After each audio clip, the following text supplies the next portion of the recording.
have to open with a little bit of catharsis to tell you that that back in the day, early career, even mid-career, giving a talk like this was not one of my favorite things to do.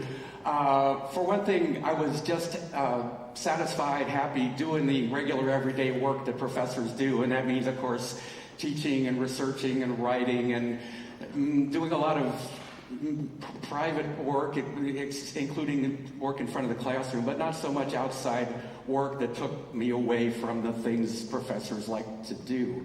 The good news is that that perspective, that attitude has changed, and I'm now very happy to be talking to you about the things I've been working on, starting with the first publication back in the 90s on what it means to be proactive and the importance of proactive behavior. There's a saying that proactivity is a very future-oriented thing. Behaving, making choices based on what you think the future will hold and based on options for different futures that could be created by proactive behavior. Regarding futures, it's been said that we all have three possibilities. One is to create the future. One is to watch what happens, and the other is post hoc, wonder what happened after the fact. Of those three categories, the first one is squarely in the domain of proactive behavior, and the other two categories are passive bystanding, so to speak. Proactivity involves anticipating and creating more appealing futures. So what is proactivity? Broadly speaking, it is a class of behaviors that is very unusual, actually. Most behavior is not proactive. Most behavior is pretty passive, go with the flow, business as usual. And it's certainly an important thing, as much research since our first article in the 90s has now made very clear, not only in the workplace, organizational behavior in the workplace, but also, as Carl mentioned at the beginning, the grand challenges of the world, the wicked problems of the world. And we'll get back to that in a few minutes. More specifically, proactivity is different from most of what we do in three major ways. One is that we choose it ourselves. It is driven by our free will and our personal choices. It is not driven by external demands, other people's expectations, not driven by the constraints on our time, but driven by the things we choose to do, personally driven rather than environmentally or circumstantially driven. Secondly, it's very future-oriented, proactive behavior is.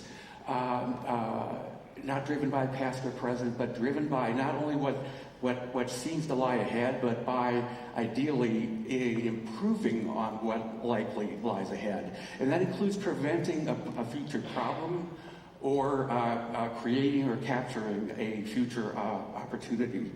And thirdly, it is very change-oriented. Instead of staying on a current trajectory of our own behavior or our team's performance or our organization's performance, proactivity changes behavior, gets off the current trajectory toward a more productive, more positive future. Would you mind handing me water, please? Thanks a lot. Highly proactive action right there. Asking for water. I think a guy gave a post-presidential address. A politician had to ask for water in the middle of his presentation. Became legendary. So those are the differences. Practically speaking, what proactive behavior is, things like spotting a problem and solving it, anticipating a future problem and taking action now to prevent it or avoid it from becoming too bad, or spotting an opportunity and capturing it, or creating opportunities and going after them and persevering to the point of capturing the advantages of the new opportunities. Proactive behaviors can be little things or big things. Little things are easy and don't take up much time, but make a difference as to what the future holds. The big things are harder, maybe more visionary, maybe longer term, and require more strategizing, more effort, more perseverance, probably more re-strategizing and a continual stream of newly proactive behaviors in order to attain some particularly proactive long-term goal. Just a couple weeks ago, I read a great example of a little opportunity for proactivity. The great economist Thomas Schelling wrote about returning home from summer vacation. He's going back to Boston after being at Cape Cod. And all of a sudden they're stuck in traffic on I suppose a two-lane highway. And all of a sudden they're going fine and then suddenly stuck in traffic. At least an hour later, they finally made it to the choke point. And who knows how long it had been a traffic jam, but it was at least an hour. They get to the choke point, and lo and behold, there's a bed mattress sitting in the middle of the highway. And one at a time, a car would creep around the mattress and then hit the gas. And it's free sailing the rest of the way home. For all that time, nobody took the proactive action that might have taken a minute to stop the car, remove the mattress, and create a better future for every motorist behind. Yeah, so a little example of how often we do not act proactively. We wish somebody else would take care of things rather than us ourselves. On the other side of the dimensions, big examples of proactivity, probably you haven't heard the name Elon Musk. But his name comes to mind. Starting PayPal was and succeeding with PayPal was proactive. Changing the future of transportation, highly proactive. Space missions, delivering goods to satellites is a highly proactive endeavor. And you may know he's now talking about sending people to Mars and colonizing Mars. He's literally talking about turning humans into multi-planetary species. I'd call that pretty proactive. Anyway, big to small. In scope, in challenge, in difficulty. Well, our latest publication, this is with Kieran O'Connor, one of our colleagues in the Commerce School, is in the domain of climate change. And if you think about it just for a moment, it might strike you that there could be no more important, no more momentous type of proactivity to take action now to get us off a path that is clearly going in a certain direction and get us onto a different trajectory that leads to avoiding the worst of negative futures and attaining more positive futures. It's a classic example of a supply-demand imbalance. There is a demand for proaction on climate change, but there is not nearly enough supply. And that's at the level of leaders who are not acting enough. It's also on the level of citizens who are not doing what can be done. We need a much greater supply of proactivity to solve this wicked problem and so many other wicked problems of the world. Now, one of the interesting things about climate change, we know what's happening, and we know what's going to happen.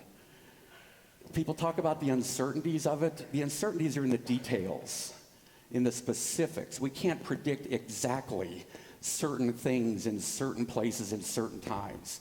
But the big picture is very evident. The good news is we also know the solutions. It's human behavior that is not getting the job done on this vital topic. And proactivity is the key aspect of human behavior that we need more of. Well, I've mentioned Earth. I've mentioned Mars. How about for a final planetary or celestial body? How about the moon for a moment? 1961, maybe something comes to mind what happened in 1961. President Kennedy announced that we're going to go to the moon. We're going to put a man on the moon, and not only pie in the sky, who knows when, but within the decade, he announced. And how outrageous does that sound, or did that sound at the time? Within that decade, as you know, a man walked on the moon. An Ohio man, by the way, probably a Browns fan. But there's a scene in the great movie Apollo 13 about one of the moon missions that went wrong. Jim Lovell was the astronaut, played by Tom Hanks. At the beginning of the movie, you might remember, a bunch of astronauts and families are surrounding the little TV set with Walter Cronkite and seeing Neil Armstrong walk on the moon.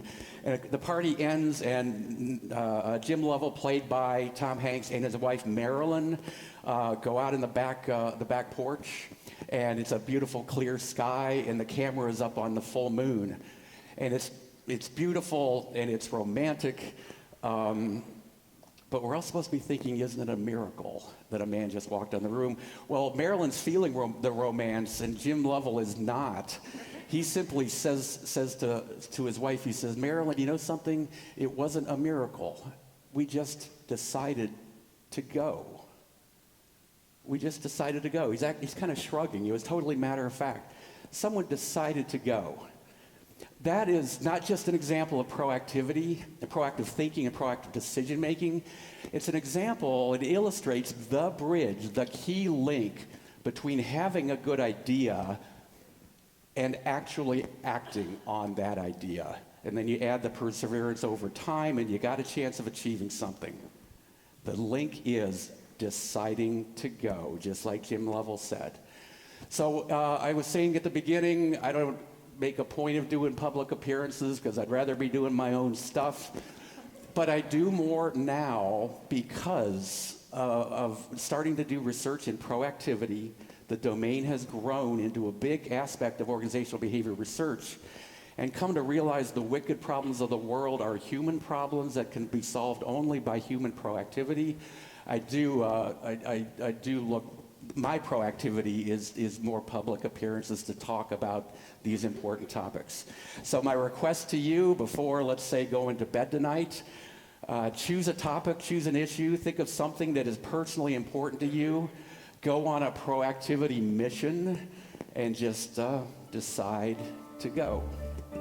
Thank you.